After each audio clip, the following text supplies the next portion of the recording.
les sanctions suivantes seront mises en œuvre avec effet immédiat. Premièrement, la fermeture des frontières terrestres et aériennes entre le Niger et les pays de l'UEMOA. Deuxièmement, l'interdiction du survol de l'espace de l'UEMOA à tout aéronef à destination ou en provenance du Niger.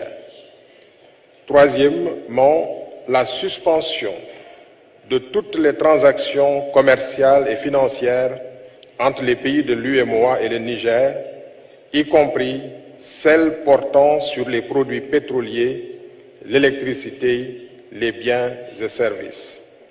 Quatrième mesure, la suspension de toutes les transactions financières entre les pays de l'UEMOA et le Niger.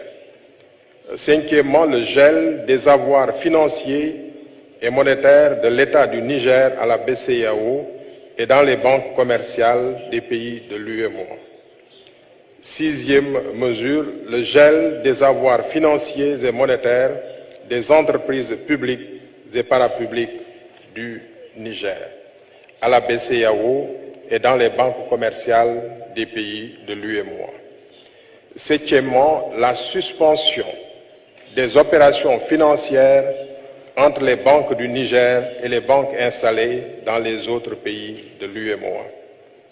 Huitième mesure, la suspension de toute assistance et transactions financières en faveur du Niger par les institutions de financement de l'UEMOA, particulièrement la BOAD. Neuvième mesure, l'interdiction de voyage pour les auteurs de cette tentative de coup d'État, le gel de leurs avoirs financiers et la confiscation de leur patrimoine.